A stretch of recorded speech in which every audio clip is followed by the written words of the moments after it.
Ang gagawin naman natin ngayon guys, gagawa tayo ng salata quinoa, salad quinoa. Isang American lettuce, kalahating cabbage red, slice ng strips guys. 2 or 3 cucumber, nuts juice, yung halong, 1 cup na mais, cherry tomato, asin yung panimpla nyo guys, besto, butter, olive oil, lemon, at saka butter, at saka 1/2 cup na quinoa, at saka parsley na ginayat na maliliit.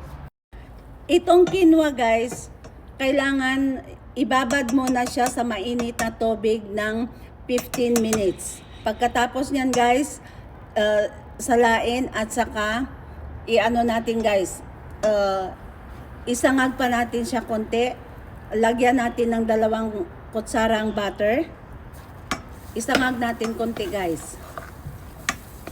Tapos ng isangag ng 5 minutes guys, buhusan natin ng 1 tasang tubig. Patayin ang apoy at saka takpan natin. Ngayon guys, ilagay na natin sa mixing bowl. Ganyan.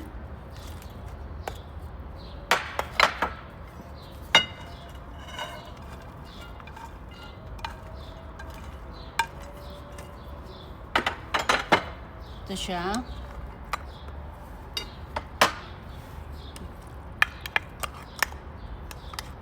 Yan. Kailangan ihilera guys para maganda tingnan. Ganyan.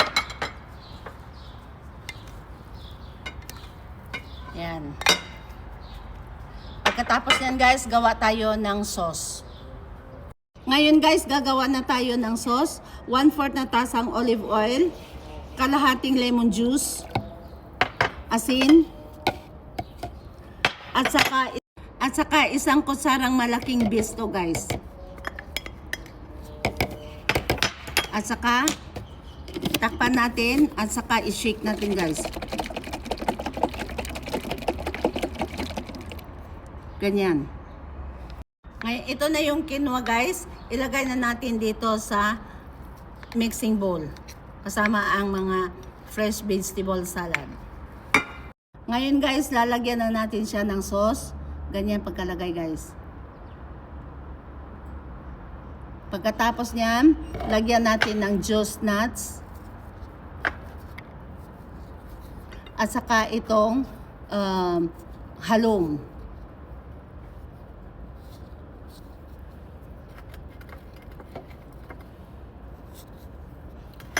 Itong halong guys, kailangan iprito pa siya hanggang sa magiging brown.